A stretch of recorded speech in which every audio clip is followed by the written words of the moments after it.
kids first came to the school, they didn't know anything. When society closes its eyes to its horrific realities, the realities do not go away. Instead, like the children you see here, they are left as social outcasts in the deserted outskirts of the city, and they are forgotten. Except this town, where a few years back, one woman took it upon herself to change the lives of these children for the better.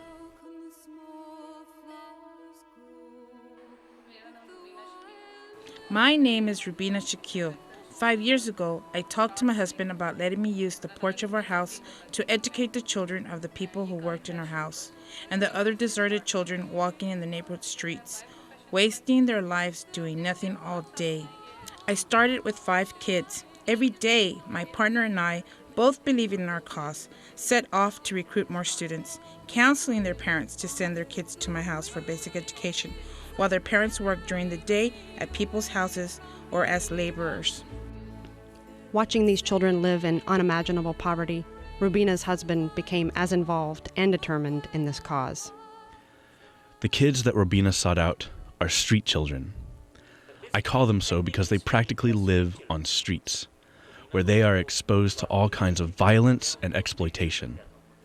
How could anyone start with one small porch outside their house and turn it into an entire establishment where not 5 but now more than 300 students gather regularly? The answer is very surprising. Aabroo is like a train on a very long journey. In the last 5 years, everyone has played their role in this journey to take it to where it stands today. Everyone has worked in their own capacity, as children, volunteers, teachers, donors. What started as a day school for 5 kids has turned into an 8-building establishment called Aabroo Welfare Schools, where we have 1,500 children enrolled as regular students.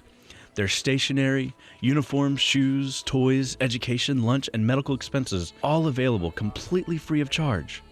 The only source of funding for all of this is the generous donation from the community.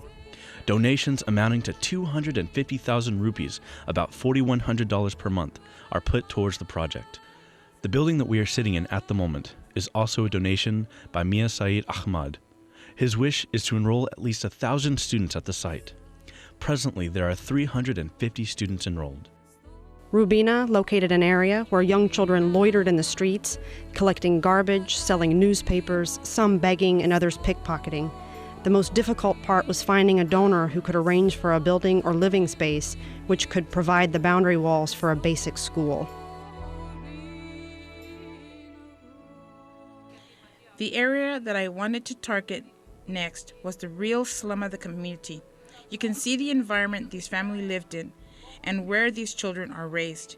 When I first visited the area, I saw drug addicts, almost all men, lying unconscious in broad daylight. Most women and their children were gone either to beg or earn some money for the day. The women I spoke to in these tents were extremely resistant towards the idea of education of any kind. I had to think of incentives such as food and clothes and emotional incentives to almost blackmail them, sometimes even with stories of how they were leading their children towards fire by letting them live in such disparity. I was partially successful.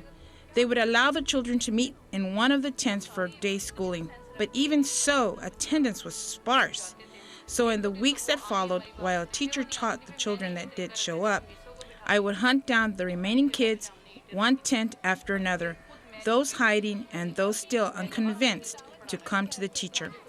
For the women who still resisted, I prayed for God's fear in the hearts of the women, for they had a chance to help their kids. Our part of our work was that while children went to class, the mothers were taught how to pray.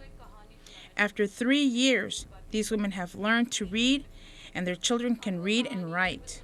One of our success stories is of this girl, Amna. When we first arrived in the area, she was on her way to collect trash for the day with her brother. She was not at all willing to give up her routine, where every evening for the past 8 years, Amna had been begging on the streets.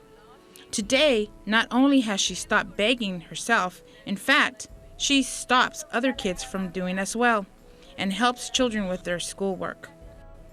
Now it's different. I don't like to beg because people would tell me to go find work, or they would swear at me. Now I can teach my son how to read and write. These people, especially the ones living in small clusters, truth is that I cannot make a significant difference in their lives just by teaching them how to read and write. What I can do is teach them the concept of unity, self-respect, and humanity. More than learning how to read and write, these people need to realize that they are human beings as well. And respect from others comes from first respecting yourself. Without any exaggeration, our society would treat these people worse than animals. They're used to being yelled at for their attention. They need to know that they have a name and they have an identity that comes with it. They have an inner hatred for the unequal society in which they live, and it's justified. They see the temporary tents in which they live, and they see the mansions worth millions right next to their abandoned slums. You should see the state of the slum when it rains. The only reason they can stay controlled is because of the social pressures. But in reality, if they could, believe me, they would even rip the clothes off your back. By keeping society's poorest in this condition, society lets evil breed. They steal, rape, murder, do drugs, or name any crime. And then, without any purpose in life, these innocent minds become perfect recruits for terrorist training. Another question was how Rubina found land where they had settled. Well, it's actually common practice here. When someone takes over another person's land illegally, be it government property or somebody's private property, he uses poor people like them to make temporary settlements on the land. While the case for property goes to court and the person who illegally took the land has used his influence and political contacts to win the case for ownership, he will kick these people off the land that they have lived on and build his multi-million shopping mall or plaza. It's pretty common, which is why you find settlements like this everywhere.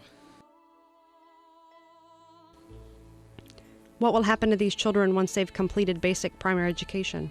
Also, how far do you want to take this project? First of all, I have to find work for these kids and their parents, so at least they're not begging to earn. I don't have the resources yet to get these children to finish middle or high school, but to get them off the streets, I'd rather they work than beg. To do that, I need to train them in some field so that they can find jobs. For that, I need people in different fields of work to set up vocational training centers at our schools where the teenagers can get technical training in a field that they might interest them. I have a vocational school for sewing for girls. We have teachers who teach them how to stitch clothes. We needed a steady source of income to keep the Aabroo project running. I started another project, Kachra project, where we have a van that regularly collects garbage from people's homes, takes it to the recycling company, and we get money back for that. Recycling a month's trash from one house can fund the education of one child. As far as the kids who live in other small groups and settlements are concerned, I want to keep looking, finding more and more of such groups to include them in our mission. I would like to hire a van and teachers who can be dropped off every day to their settlements for a couple of hours in the day and then picked up for return. I asked Rubina if they kept a record of the donations and money they had received over the years. We have a record of every rupee spent, and every month when we have our executive board meeting, we go over all the numbers, how much was donated in cash or in kind, what was it used for, and so on. We have a team of people to do our books. Every year, the organization has 2 audits, internal and external. These are done by a very respectable accounting firm. After 4 years, CBR gave Aabroo a donee status, which means all donations made to Aabroo are now tax exempt. We're hoping that this accreditation will improve our funding status.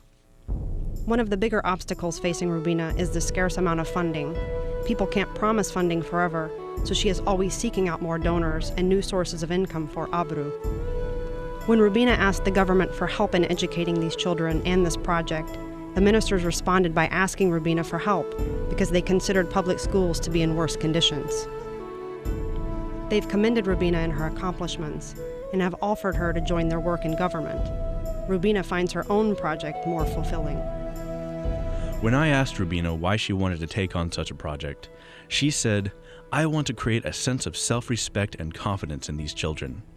That is called Aabroo in Urdu, hence the name Aabroo Welfare Organization."